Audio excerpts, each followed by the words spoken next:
ఓం నమో వెంకటేశాయ. ఈనాటి మంత్రమేమ కార్యక్రమానికి స్వాగతం, సుస్వాగతం.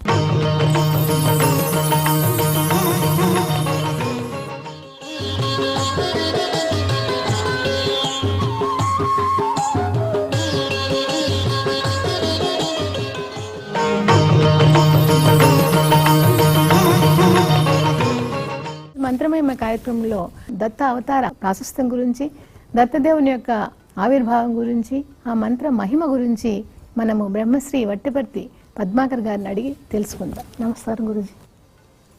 ఈ దత్తావతారం అనేది ఎలా ఆవిర్భవించింది, దాని ప్రాశస్త్యం ఏంటి గురుగారు? దత్తాత్రేయం సుధీగేయం బ్రహ్మ విష్ణు శివాత్మకం బాలార్క సదృశాభాసం శాంతమూర్తిం నమామ్యహం అని దత్తుడికి ముందుగా నమస్కారం చేసుకుందాం. శ్రీ మహావిష్ణువు 22 అవతారములు ఎత్తినట్టుగా భాగవతం చెబుతున్నది. భాగవతం ప్రథమ స్కంధంలో విష్ణువునకు సంబంధించిన 22 అవతారాల గురించి చెప్పారు. అందులో ఒక 10 అవతారాలు బాగా ప్రసిద్ధికి ఎక్కడం వల్ల దశావతారాలు అంటున్నాం, కానీ ఆయన మొత్తం ఎత్తినది మాత్రం 22 అవతారాలు. ఈ 22 అవతారాల్లో ఒక అవతారం దత్తాత్రేయ అవతారం. పూర్వం అత్రి, అనసూయ అనే 2 దంపతులు ఉన్నారు. అత్రి మహర్షి గురించి తెలియని వాళ్ళు ఉండరు. అనసూయ గురించి ఇంచుమించుగా తెలుగు పడుతులందరూ పదే పదే తలుచుకుంటూనే ఉంటారు. పరమపతివ్రత ఆవిడ. ఈ అత్రి, అనసూయ లోకానికి మహోపకారం చేశారు. ఒకప్పుడు సుమతి అని ఒక ఆవిడ ఉండేది. ఆవిడ భర్త పేరు కౌశికుడు. ఈ కౌశికుడు సూర్యోదయం అయితే మరణిస్తాడు అని మాండవ్య మహాముని శాపం పెట్టాడు. సూర్యుడు ఉదయిస్తే నా భర్త మరణిస్తాడు గనక నైవ సూర్య ఉపదేశ్యతి అన్నది. అంటే సూర్యుడు అసలు ఇంక ఉదయించకుండా ఉండుగాక అన్నది. ఇది మార్కండేయ పురాణంలోని శ్లోకం. దాంతో సూర్యుడు ఆగిపోయాడు. సూర్యుడు ఆగిపోవడం వల్ల లోకాల గతి ఆగిపోయింది, ప్రపంచం అంతా స్తంభించిపోయింది. అప్పుడు అందరూ కలిసి అనసూయని పట్టుకుంటే అనసూయ వచ్చి, నీ భర్త మరణించినా మళ్ళీ బతికించే బాధ్యత నాది. సూర్యుడు ఉదయించకపోవటం లోకానికి అరిష్టం, ప్రపంచానికి నాశనం అని ఆవిడ్ని మెత్తబరిచి సుమతి ద్వారా సూర్యోదయం అయ్యేలా చేసింది. సూర్యుడు ఉదయించగానే కౌశికుడు మరణించాడు. వెంటనే అనసూయ దేవతలను పిలిచి వారి అనుగ్రహంతో అమృతం తెప్పించి కౌశికుడిని బతికించింది. ఇది పెద్ద కథ. అప్పుడు దేవతలంతా మెచ్చుకున్నారు. త్రిమూర్తులు అక్కడ ప్రత్యక్షమయ్యారు. అమ్మా, నీకేం వరం కావాలని కోరితే మీ ముగ్గురు మీ అంశలతో నాకు పుత్రులు అయి పుట్టండి అంది. ఇది మార్కండేయ పురాణంలో అత్యద్భుతమైన దత్తాత్రేయ చరిత్రలోని ప్రారంభ కథ అన్నమాట. అప్పుడు వెంటనే త్రిమూర్తులు శీఘ్రకాలంలో మేము మా అంశలతో నీకు పుత్రులం అయి పుడతామని వరం ఇచ్చారు. ఇదే కాకుండా ఇంకొక కారణం చేత కూడా వాళ్ళు వరాలు ఇచ్చారు. ఆ రెండో కథ కూడా జగత్ ప్రసిద్ధికి ఎక్కిన కథే. ఒకప్పుడు ముగ్గురు అమ్మవార్లు అనసూయాదేవి పాతివ్రత్య మహిమ పరీక్షించడానికి నారదుని ద్వారా తమ భర్తలను భూలోకానికి పంపారు. క్లుప్తంగా ఆ కథ కూడా చెప్పుకుంటే గానీ ఈ కథ తెలియదు. లోక ప్రసిద్ధికి ఎక్కింది. ఇది అసలు కథ మార్కండేయ పురాణంలో ప్రథమ కథ ఇదే. ఆ తర్వాత ఆ కథ కూడా జగత్ ప్రసిద్ధికి, అందరికీ ఇది పురాణాల ద్వారా అందరికీ ఈ కథ ఇదే తెలుస్తూ ఉన్నది. ఓసారి నారదుడు కొన్ని గులకరాళ్ళు పట్టుకొచ్చి అనసూయాదేవికి ఇచ్చి, వీటిని శనగలుగా, వేయించిన శనగలుగా, అందులో మళ్ళీ పోపు పెట్టిన శనగలుగా, చక్కని బఠానీలుగా, వేరుశనగ గుళ్ళుగా చేసి పెట్టమంటే ఈ గులకరాళ్ళు ఆవిడ మూకుడులో వేసి, నేను పతివ్రతనైతే ఇందులో కొన్ని శనగలుగా అవుగాక, కొన్ని వేరుశనగ గుళ్ళు అవుగాక, కొన్ని బఠానీలు అవుగాక అన్నది. అవి అయిపోయాయి. నారదుడవి తిని ఆ రుచికి మెచ్చుకుని ఏమి మహిమనీది అని వీటిని పట్టుకెళ్ళి ముగ్గురు అమ్మవార్లకి పెట్టాడు.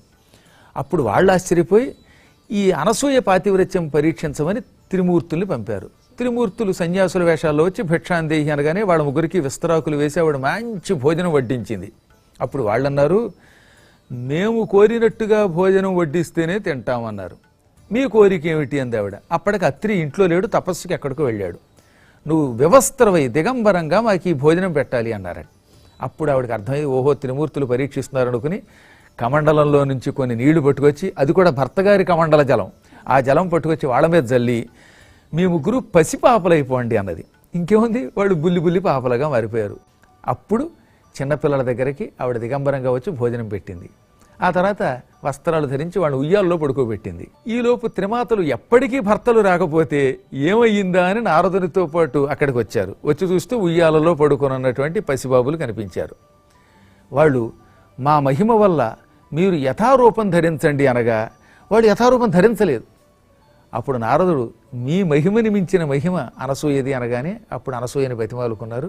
అనసూయ, అమ్మా మీ ముగ్గురు కలిసి నాకు ఇచ్చిన శక్తి ఇది, మీరు లేకపోతే నేను ఎక్కడి నుంచి వచ్చాను, ఇదంతా మీ పరీక్ష నాకు తెలుసు, లేకపోతే అమ్మవార్ల శక్తి ఎక్కడ, ఈవిడ శక్తి ఎక్కడ, మరి అమ్మవార్లు పతివ్రతలకు అటువంటి శక్తులు ప్రసాదించారు. అప్పుడు అనసూయాదేవి మీరు యథారూపం ధరించండి అనగానే వాళ్ళు తమ రూపాలు ధరించి ఏం కావాలో కోరుకోమంటే అప్పుడు కూడా మళ్ళీ ఇదే కోరిక కోరింది. ఇదివరకే నీకు వరం ఇచ్చాం, ఇప్పుడు మళ్ళీ వరం ఇస్తున్నాం, శీఘ్రకాలంలో పుత్రులమై పుడతామన్నారు. బ్రహ్మదేవుడు తన అంశతో చంద్రుడు అనే పేరుతో అత్రికి అనసూయకి పుత్రుడిగా పుట్టాడు. అందుకే బ్రహ్మ చంద్రుడు ఒకటే. బ్రహ్మదేవుడి యొక్క అంశతో చంద్రుడు పుట్టాడు. రుద్రుని అంశతో మంచి కోపము శక్తి కలిగిన దుర్వాసుడు పుట్టాడు. విష్ణుమూర్తి అంశతో దత్తాత్రేయుడు పుట్టాడు. ఈ దత్తాత్రేయుడు పుట్టినప్పుడు అత్రి ఏమన్నాడు తెలుసా? ఎంతో పూర్వం పుట్టిన వాళ్ళిద్దరూ ఎవరి అంశతో వాళ్ళు పుట్టారు, కానీ విష్ణుదేవ నీవు మళ్ళీ ఆ ఇద్దరి అంశాలను కూడా నీలో కలుపుకుని త్రిమూర్త్యాత్మకుడివై పుట్టు అని కోరగా బ్రహ్మదేవుల్లో కొంత శక్తి, రుద్రునిలోని కొంత శక్తి తనలో కలుపుకొని విష్ణువు తన దివ్యాంశతో అత్రికి కొడుగ్గా పుట్టాడు. సంస్కృతంలో అత్రి కొడుకుని ఆత్రేయ అంటారు. అత్రేహే అపత్యం పుమాన్ ఆత్రేయ అంటే అత్రి యొక్క మగ పిల్లవాడిని ఆత్రేయుడు అంటారు. తనంత తాను దత్తుడై రావడం వల్ల దత్త ఆత్రేయ దత్తాత్రేయ అయ్యాడు. ఈ విధంగా దత్తుడై వచ్చాడనమాట. ఆయన పుట్టడమే త్రిమూర్తుల యొక్క అంశతో పుట్టడం వల్ల 3 తలలతో పుట్టాడు. పుట్టడమే దిగంబరుడిగా దివ్యావతారంతో పుట్టాడు. నేను ఎక్కువ కాలం మీ దగ్గర ఉండను, నేను అవధూత అవతారం కాబట్టి అందరికీ అతీతంగా దూరంగా వెళ్ళి తపస్సు చేసుకుంటాననగానే అప్పుడు అత్రి చాలా చమత్కారంగా అక్కడున్న ఋషి పిల్లల్ని పిలిచి, మునుల పుత్రులారా ఈయన వెంటపడండి, అందరినీ వదిలించుకుపోతానంటున్నాడు ఈయన, మీరు వదలకుండా పట్టుకోండి అన్నాడు. ఈ పిల్లలందరూ దత్తాత్రేయ మేము నిన్ను ఏమైనా వదలము అన్నారు. ఆయన వాళ్ళకి ఎన్నో మహిమలు చూపించాడు, ఎన్నో కోరికలు తీర్చాడు. ఆ తర్వాత వీళ్ళ భక్తిని పరీక్షించాలనుకున్నట్ట. అనుకుని వీళ్ళని ఒక్కోసారి ఎముకతో నెత్తి మీద కొట్టేవాడు, కర్రతో కొట్టేవాడు, గిల్లేవాడు, తిట్టేవాడు. మహాత్ముల చేష్టలు విచిత్రంగా ఉంటాయి, అందులో అవధూతల చేష్టలు అంత తేలిక ఎవరికి అర్థం కావు. దాంతో వాళ్ళు అన్నీ తట్టుకున్నారు. చివరికి వీళ్లతో పాటు వెళ్ళి ఒక చెరువు దగ్గరికి వెళ్ళి వీళ్ళందరూ చూస్తుండగా చెరువులో దూకి అప్పటికే బయటికి రాలేదు. ఆయన వచ్చేదాకా ఎదురు చూశారు ఓపిగ్గా. చివరికి కొంతకాలానికి ఆ చెరువులోంచి బయటకు వచ్చాడు. బయటకు వచ్చిన వాళ్ళు వదలలేదు. అప్పుడేం చేసేట ఆయన ఆ చెరువులోంచి ఒక స్త్రీని బయటికి రమ్మన్నాడు. ఆవిడే మహాలక్ష్మి, అనఘ అంటారు. సంస్కృతంలో అఘము అంటే పాపము, పాపము లేకపోతే అనఘ, నైతత్పురుష సమాసం అంటారనమాట. అంటే పాపము లేనిది పుణ్యాత్మురాలు. కావాలని మద్యం తెచ్చుకుని, మద్యం ఆవిడ పోషిస్తూ ఉంటే కల్లుకొండని నోట్లో పెట్టుకు తాగుతూ ఆవిడతో నృత్యం చేశాడు. దాంతో ఈ మునుల పిల్లలు అసహ్యించుకుని ఇతడేదో మహాత్ముడు అనుకున్నాం, ఈ తాగుడేమిటి, ఈ స్త్రీ లోలత్వం ఏమిటి అని వదిలి వెళ్ళిపోయారు. అంటే చివరి పరీక్షలో ఓడిపోయారు వాళ్ళు. ఆడుట త్రాగుట పడతుల కూడుట యోగులకు క్రీడలు కావున. మహాయోగులు ఈ ప్రజల నుంచి తమను తాము దూరం చేసుకోవడానికి, వాళ్ళని వదిలించుకోవడానికి, తప్పించుకోవడానికి ఆడడము, త్రాగడము, స్త్రీలతో తిరగడం చేస్తారు.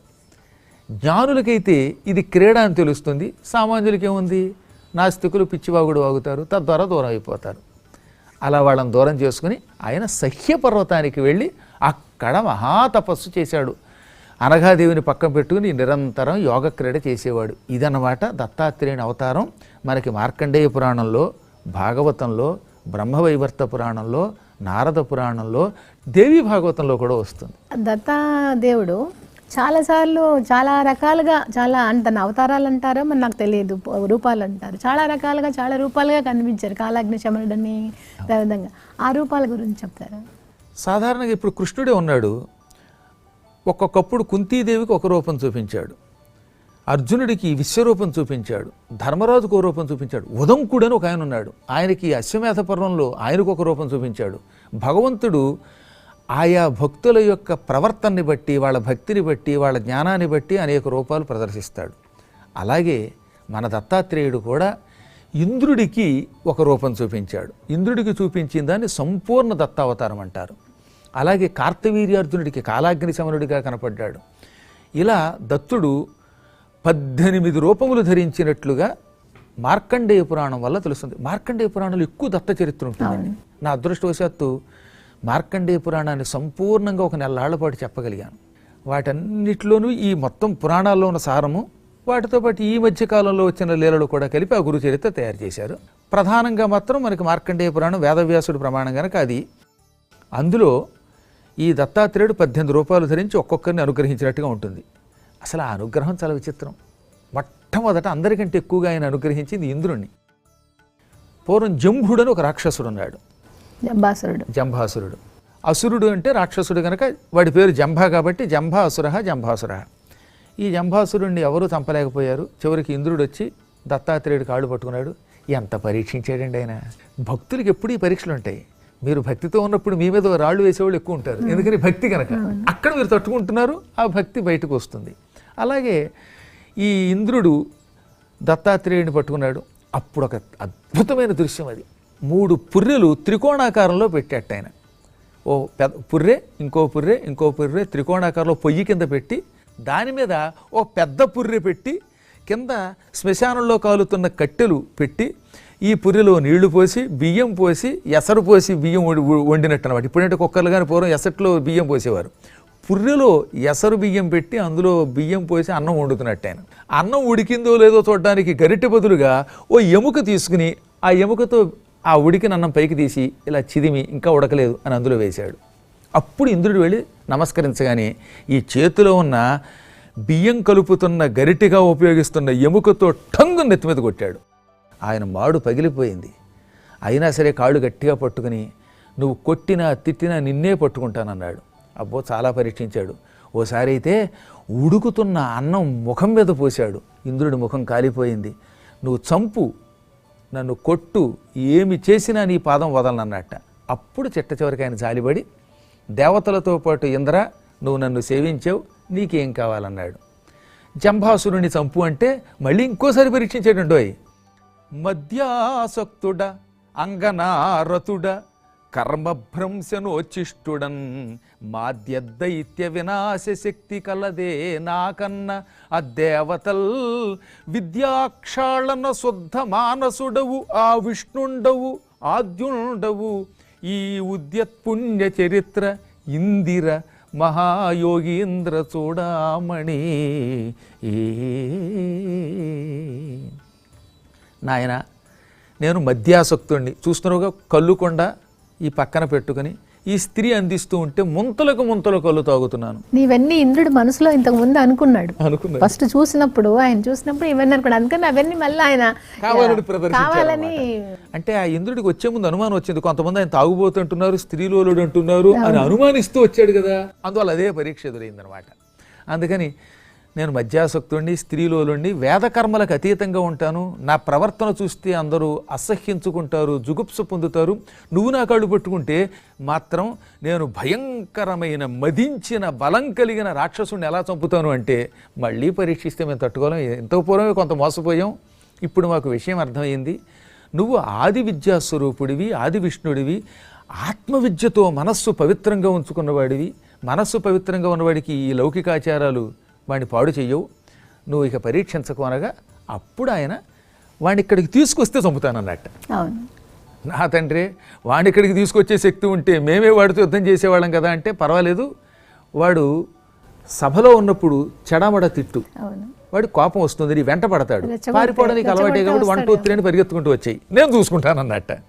ఈయన వెళ్ళాడు, జంబుడిని రెచ్చగొట్టాడు, జంబుడు వెంటబడ్డాడు, పరుగునొచ్చి ఇంద్రుడి ఈ దత్తాత్రేయుడి కాళ్ళు పట్టుకున్నాడు. ఆ సమయానికి ఈ దత్తాత్రేయుడి పక్కనే అనఘాదేవి పరమసుందరిగా నృత్యం చేస్తోంది. అప్పుడు జంభాసురుడు, నీకెందుకురా శ్మశానంలో ఉండేవాడికి ఎంతగత్తే నాకే కావాలనగా ఆవిడ వస్తానంటే పట్టుకుపో అన్నట్టు ఆయన. అప్పుడు ఆమెను అడిగాడు, నువ్వు నన్ను 2 చేతులతో ఎత్తి శిరస్సు మీద పెట్టుకుంటే వస్తాను అన్నది. వెంటనే వాడు 2 చేతులతో ఎత్తి తల మీద పెట్టుకున్నాడు.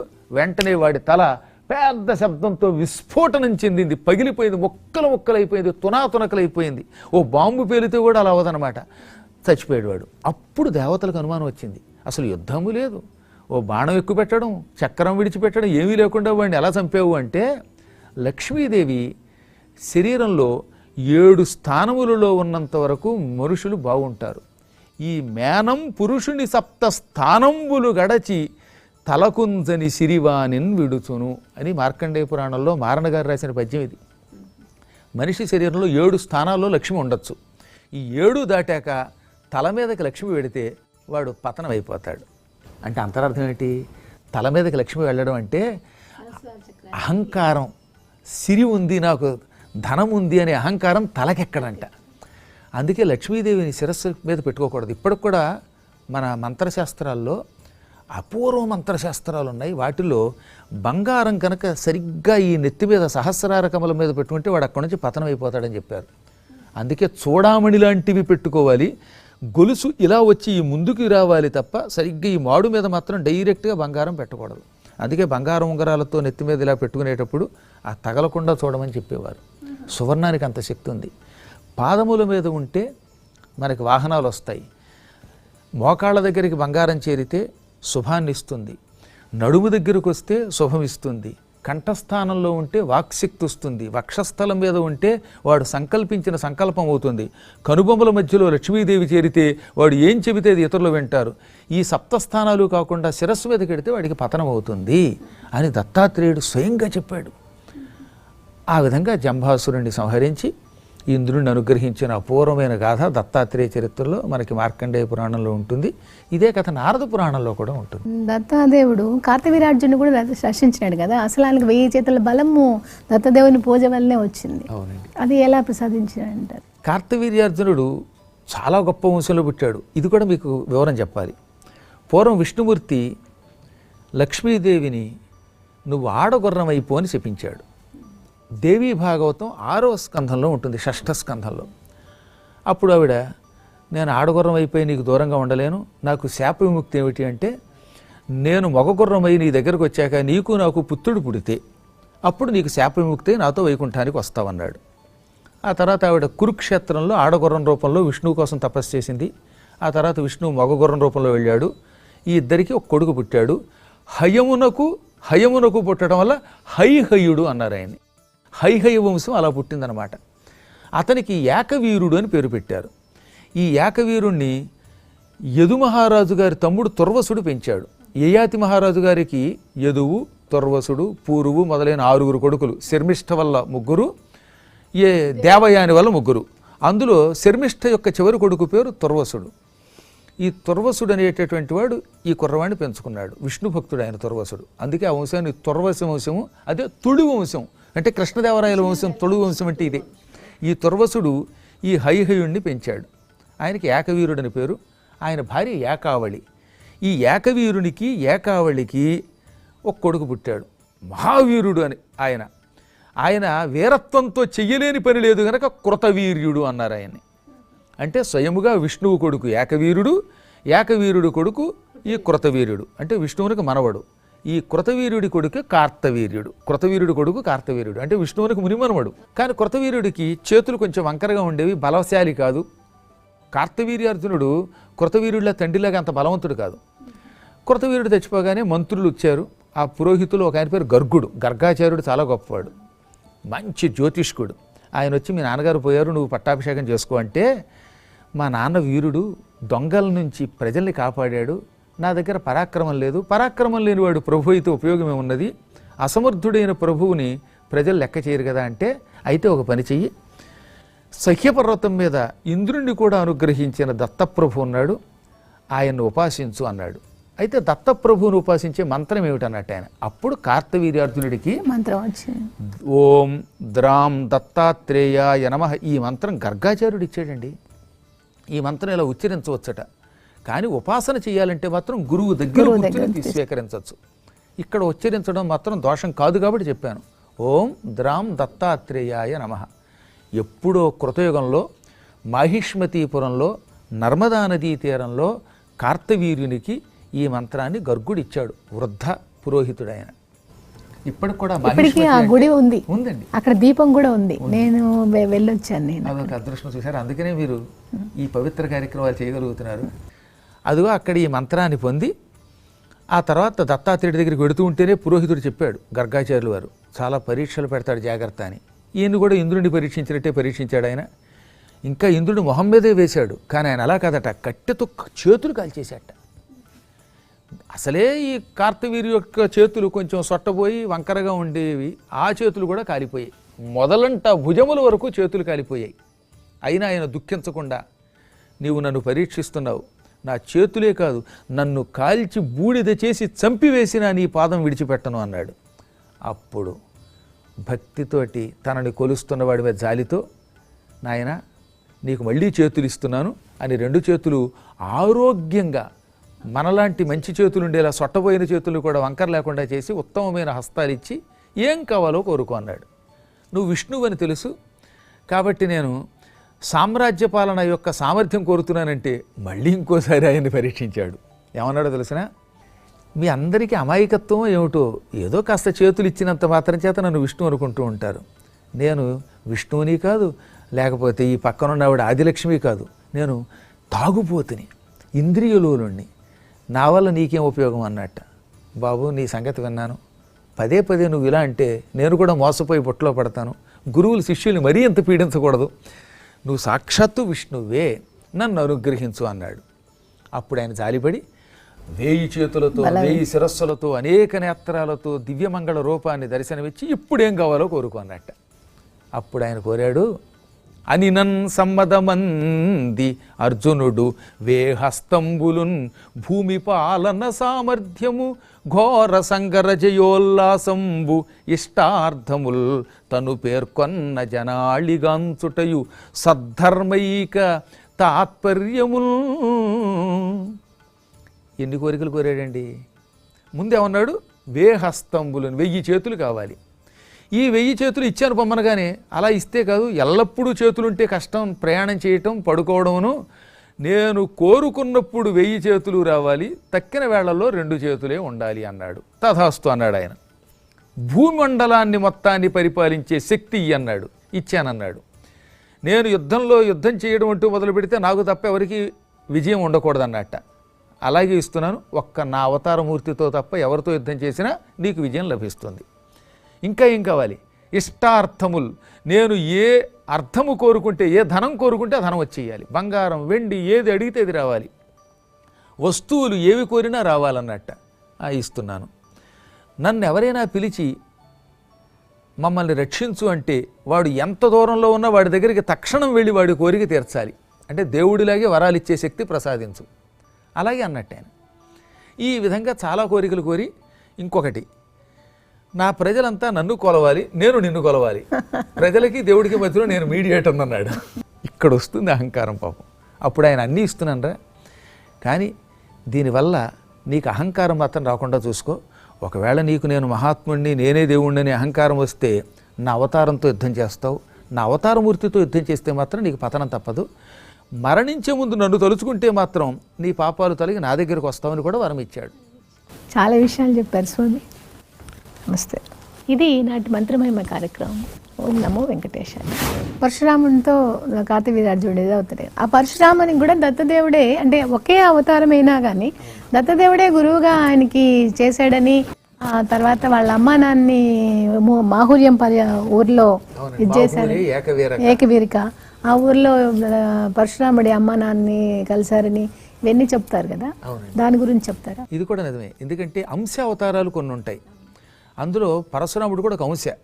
ఈ అంశ ఎంతవరకు ఉంటుంది, రాముడు వచ్చేదాకానే ఈ శక్తి ఉండి, ఆ తర్వాత వైష్ణవ శక్తి రాముడిలో కలిసిపోయి, ఆ తర్వాత పరశురాముడు ఒక ఋషిగా మిగిలిపోయాడు. ఆయన చిరజీవి ఇప్పుడు కూడా ఉన్నాడు, గంధమాదన పర్వతం మీద మహేంద్ర పర్వతం మీద తిరుగుతూ ఉంటాడు, ఎక్కువ మహేంద్ర పర్వతం మీద రాత్రి ఉంటాడు. ఆ అంశ పోయింది కాబట్టి ఇప్పుడు ఆయన కేవలం ఒక శక్తివంతుడైన మునీశ్వరుడిగా ఉన్నాడు. ఆ పరశురాముడు కూడా దత్తాత్రేయుని ఉపాసించాడు. రేణుకాదేవిని తల నరికేసినప్పుడు మళ్ళీ దత్తాత్రేయుడు అనుగ్రహం వల్లే జమదగ్గిని బతికించగలిగాడు. అమ్మవారి యొక్క రేణుకాశక్తి ఏకవీరక అనే పేరుతో మాహూర పట్టణంలో ఉన్నది ఇప్పటికి కూడాను.